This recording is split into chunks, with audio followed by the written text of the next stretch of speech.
সৈকতদা, বিধানসভায় আমরা দেখছি সেই হিন্দু মুসলমান যে ইস্যু, এই যে সাম্প্রদায়িক রাজনীতির যে তরজা বিধানসভার অন্দরে চলছে। শুভেন্দু অধিকারী একদিকে বলছেন যে হিন্দুরা তৃণমূলের পাশে নেই, মমতা ব্যানার্জি অনেকটা সেকুলারিজমের সুরে বলছেন যে যে কোনো একটা ধর্মকে এইভাবে অপমান করে এই রাজনীতি ঠিক নয়। আচ্ছা, বামেদের কথা যদি মমতা ব্যানার্জি বলেন, যে সেকুলারিজমের কথা বামেরা বলে, সেই কথা যদি মমতা ব্যানার্জি বলেন, তাহলে বামেদেরকে আর কেন বেছে নেবে মানুষ?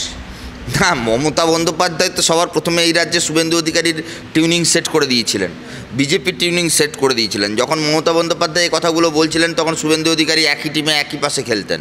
যে গরু দুধ দেয় সে গরুর লাথি খেতে রাজি।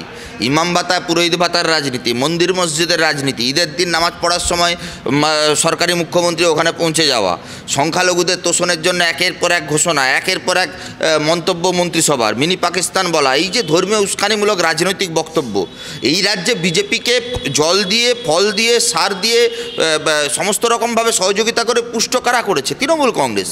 আজকে শুভেন্দু অধিকারীরা যে ভাষায় কথা বলছেন, এটা তো তৃণমূল কংগ্রেসেরই ভাষা। তৃণমূল বিজেপি এই রাজ্যের রাজনীতিটাকে কলুষিত করছে, মেরুকরণ তীব্র করছে। একদল দায়িত্ব নিয়েছে বিজেপি, যারা তৃণমূলকে ২৬ সালে রক্ষা করতে চায়। তৃণমূল বিপন্ন, ৫ বছরে চাকরি নেই, চাকরি বিক্রি হয়েছে, একের পর এক দুর্নীতি, লুট। বিজেপি লিজ নিয়েছে। আরএসএসের নাগপুর থেকে নির্দেশ হচ্ছে মমতা বন্দ্যোপাধ্যায়কে বাঁচাতে হবে। শুভেন্দু অধিকারী মমতা বন্দ্যোপাধ্যায়কে বাঁচাচ্ছেন। যত বেশি করে মুসলিম বিধায়কদের বিরুদ্ধে গালিগালাজ করবেন তত বেশি মুসলিমরা ভয় পাবে, তারা একজোট হয়ে তৃণমূলকে ভোট দেবে।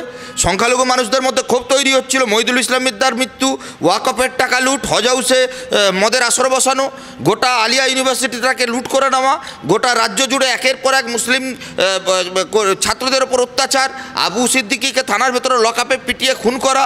আপনার একের পর এক ঘটনায় যখন তৃণমূল সংখ্যালঘু ভোট ব্যাংক পাবে কি পাবে না এই নিয়ে অনিশ্চিত একটা সিচুয়েশান, তখন শুভেন্দু অধিকারী বিজেপি মার্কেটে নেমে গেল। মোহন ভাগবত এসে বলে গেলেন আরজি করে ঘটনায় সরকারের পাশে আছি। শুভেন্দু অধিকারী এখন মুসলিমদের গালিগালাজ করছেন যাতে মুসলিমরা ভয় পায় বিজেপিকে, তারা একজোট হয়ে তৃণমূলকে ভোট দেয়। আবার উল্টো দিকে মমতা বন্দ্যোপাধ্যায়ও একই স্টাইলে রাজনীতি করছেন। তার জন্যই তো রামনবমীর দিন দাঙ্গা হবে জেনেও মমতা বন্দ্যোপাধ্যায় আরএসএস বিজেপি দিলীপ ঘোষদের পারমিশন দেয় মিছিল করবার।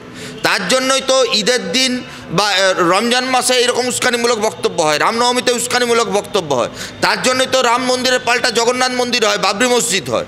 এই যে একের পর এক উস্কানিমূলক বক্তব্য, এরা কারা? এরা আসলে এই রাজ্যের বিধানসভার কলঙ্ক। বিরোধী দলনেতার কাজ কি? সরকারের কাজের সমালোচনা করা, সরকারের কাজের ভুল ত্রুটি নিয়ে বিশ্লেষণ করা। আর বিজেপি কী করছে? কখনো গেরুয়া বসন করে, কখনো গীতা নিয়ে, কখনো সন্ন্যাসী সেজে, এসব তো সব মানে যাত্রাপালা করছেন বিধানসভায়।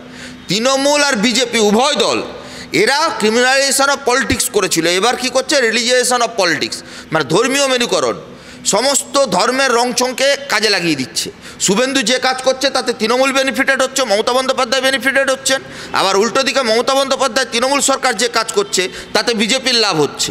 গোটা দেশ এবং রাজ্য জুড়ে তৃণমূল বিজেপি একে অপরের হাত ধরে প্রতিযোগিতামূলক সাম্প্রদায়িকতার রাজনীতিকে প্রশ্রয় দিচ্ছেন এবং আগামী দিনে এরা একে অপরে এতে লাভবান হচ্ছে। বিজেপি যেমন হিন্দুত্বের ভোট ব্যাংকে লাভবান হচ্ছে, তেমনি তৃণমূল কংগ্রেসও এতে লাভবান হচ্ছে। এই যে একে অপরের কাছ থেকে রাজনীতিতে লাভবান হওয়া, এটাই শুভেন্দু অধিকারী আর মমতা বন্দ্যোপাধ্যায়ের সহযোগিতামূলক আন্ডারস্ট্যান্ডিংয়ের ভিত্তিতে করছেন। তার জন্যই দেখছেন না হলদিয়াতে বিজেপির এমএলএ তৃণমূলে যোগদান করে গেল, কেউ কোনো ট্যাপও করছে। এই রাজ্যে একের পর এক যে বিজেপির দাঙ্গাবাজ নেতা তারা তৃণমূলে আসন গ্রহণ করছে।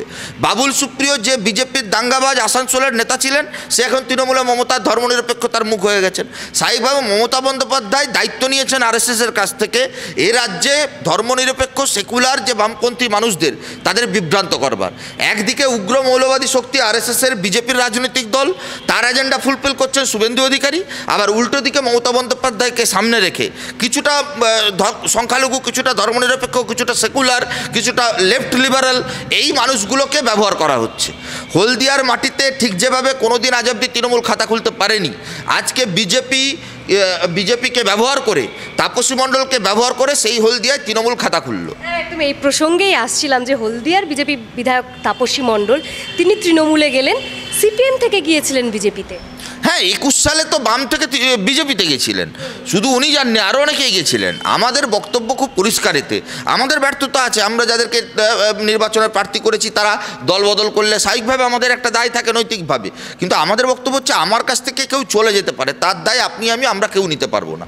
কিন্তু আমার দলে তো কাউকে আমি এন্ট্রি দেবো কি দেবো না সেটা তো আমার দলের উপর নির্ভর করে। আমাদের বক্তব্য হচ্ছে যে তাপসী মণ্ডল হলদিয়াতে সাম্প্রদায়িক দাঙ্গার রাজনীতির শুভেন্দু অধিকারীর সঙ্গে হাতে হাত মিলিয়ে ধর্মীয় মেরুকরণের রাজনীতি করলো, সে আজকে তৃণমূলে গিয়ে ধর্মনিরপেক্ষতার পাঠ পড়াবে? এটা কি বিশ্বাসযোগ্য হবে সাধারণ মানুষের কাছে? এই জায়গায় দাঁড়িয়ে কেন ব্যবস্থা গ্রহণ করছেন না? তো এই ধর্মীয় মেরুকরণের যে রাজনীতি, সেটার মোকাবিলা কিভাবে করবে বামেরা? না দেখুন, এই ক্ষেত্রে ধর্মীয় মেরুকরণের রাজনীতি যত তীব্র হবে তত মানুষের কাছে মানুষের যে মূল সমস্যা, এই গোটা রাজ্য জুড়ে এসএসসি প্রাইমারি টেটে দুর্নীতি, কর্মসংস্থানহীনতা, যোগ্য মেধাবী ছাত্রছাত্রীদের উপর এই যে রাজ্যের সরকার কেন্দ্রের সরকার উভয় সরকার হাতে হাত মিলিয়ে যেভাবে শিক্ষার ঢালাও বেসরকারিকরণ করছে, যেভাবে কর্মসংস্থানের সুযোগ সংকুচিত হচ্ছে সরকারি ক্ষেত্র হোক বা বেসরকারি ক্ষেত্র, যেভাবে শিল্পায়নের সম্ভাবনার ভবিষ্যৎ অন্ধকারে চলে যাচ্ছে, যেভাবে প্রতিদিন চাল ডাল আলু পেঁয়াজের দাম বাড়ছে, এইখানে বিকল্প এই কথাগুলো মানুষের সামনে আমাদের হাজির করানোটাই আমাদের কর্তব্য। মানুষকে এটা অনুভব করানো যে ধর্মীয় মেরুকরণের রাজনীতি যত তীব্র হবে তত বেশি মানুষের জীবন যন্ত্রণা বাড়বে। প্রতিদিন আম্বানি আদানি কর্পোরেট হাউসগুলো, বড় বড় শিল্পপতিরা তারা লুট করে যাচ্ছে আমার দেশ রাজ্যের সম্পদ, আর গোটা দেশ রাজ্য জুড়ে শাসক দল বিরোধী দল তারা মিলেমিশে একে অপরের সঙ্গে হাত মিলিয়ে মৌলবাদী শক্তিগুলোকে তোল্লা দিচ্ছে, ধর্মীয় মেরুকরণকে তোল্লা দিচ্ছে।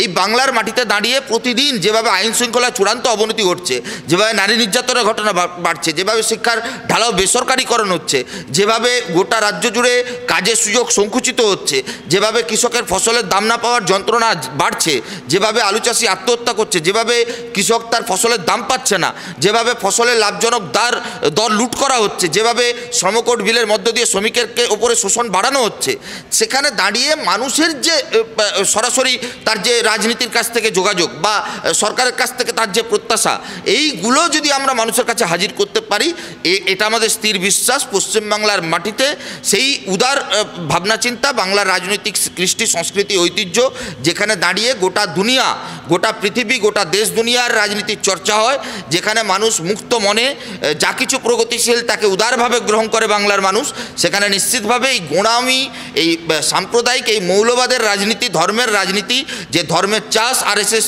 সুন্দরভাবে করছেন মমতা বন্দ্যোপাধ্যায় সৌজন্যে কিংবা শুভেন্দু অধিকারী সৌজন্যে, যেভাবে মমতা বন্দ্যোপাধ্যায়ের মন্ত্রিসভার দুর্নীতিগ্রস্ত মন্ত্রীরা বিজেপির সৌজন্যে যেভাবে ছাড় পেয়ে যাচ্ছেন, সেখানে দাঁড়িয়ে গণতান্ত্রিক পরিকাঠামোর মধ্যে এই দুর্নীতিগ্রস্ত তৃণমূলের বিরুদ্ধে, সাম্প্রদায়িক রাজনীতি করা দাঙ্গাবাজ বিজেপির বিরুদ্ধে বাংলার মানুষকে আমরা ঐক্যবদ্ধ করতে পারবো, এটা আমাদের বিশ্বাস। এই যে প্রধান বিরোধী দল বিজেপিতে এক প্রকার ভাঙনের সুর, মানে 2021-এর নির্বাচনের পর 77টি আসন জিতেছিল বিজেপি, কিন্তু সেটা মানে কেউ দল বদল করেছে, কারো প্রয়াণের কারণে কেউ বা লোকসভা নির্বাচনে লড়েছে, এইভাবে এখন 65 আসনে এসে দাঁড়িয়েছে।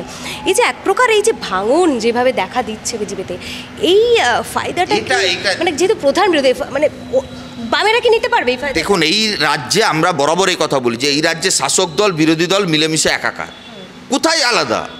যে বিজেপির প্রতীকে জিতে এমএলএ হলো সে এখন তৃণমূলের এমএলএ, দল পরিবর্তন করেছে, বিধানসভার ভেতরে সে বলে আমি বিজেপি, বাইরে বলে আমি তৃণমূল। আবার উল্টো দিকে বিজেপির ক্ষেত্রেও তাই সত্য। কালিয়াগঞ্জের বিধায়ক সোমেনবাবু এই 5 বছরে 3বার দল বদলালেন। আপনার রানাঘাটের একের পর এক এমএলএ যারা লোকসভা নির্বাচনে বিজেপি থেকে তৃণমূলে গিয়ে পরাজিত হলো, তাকে আবার দায়িত্ব নিয়ে তৃণমূলে এমএলএ করলো। তার মানে কি, একই টিম দুটো টিমে বিভক্ত হয়ে খেলছে, একই মূল মাথা, সেই মূল মাথা তার বিভিন্ন দুটো টিমের ক্যাপ্টেন তৈরি করেছে। এই গ্রামের দিকে দেখেন না যে সিজনের সময় যে একটা টিমের ভালো প্লেয়ার ভালো খেললে তাকে আরেকটা টিম ভাড়াতে নেয়, লিয়েনে নেয়, তাকে কন্ট্রাক্টে নেওয়া হয় যে তুমি ওই টিমের হয়ে ভালো খেলেছো, তোমাকে এই টাকার বিনিময়ে এই 6 মাসের জন্য চুক্তি করা হলো। একইভাবে এই চুক্তির ভিত্তিতে, লিজের ভিত্তিতে রাজনীতিটাকে ব্যবসায় পরিণত করা, দলবদলটাকে ইনস্টিটিউশন মানে সংবিধানের মধ্য দিয়ে কিভাবে একদম সরকারি স্ট্যাম্প লাগানো যায়, সেই দায়িত্ব এই রাজ্যের শাসক এবং বিরোধী দল, প্রধান 2 রাজনৈতিক দল তারা নিয়েছে।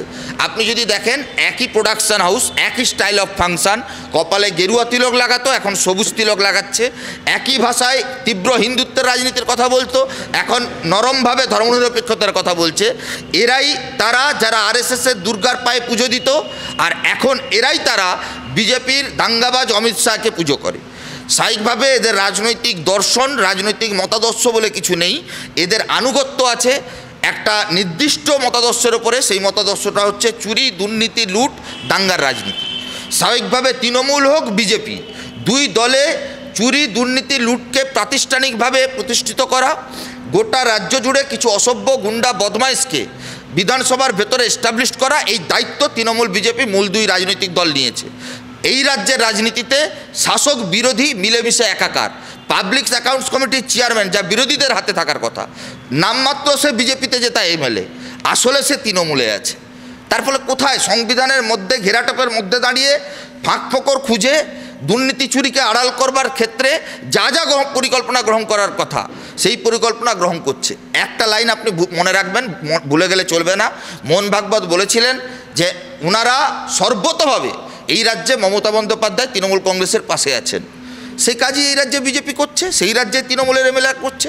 যখনই দিদি একটু ক্রাইসিসে পড়ে তখন বিজেপির এমএলএরা তৃণমূলে চলে যায়, আবার যখন বিজেপি একটু ক্রাইসিসে পড়ে তখন তৃণমূলের এমএলএরা আবার বিজেপিতে চলে যায়। দল বদলটা আসলে এদের কাছে একই বিল্ডিংয়ের এক ঘর থেকে আরেক ঘরে যাওয়া। প্রোডাকশন হাউস এক, নাগপুর আরএসএস, তার দুটো ব্রাঞ্চ, তার দুটো প্রতীক, একটা জোড়া ফুল আর পদ্ম ফুল।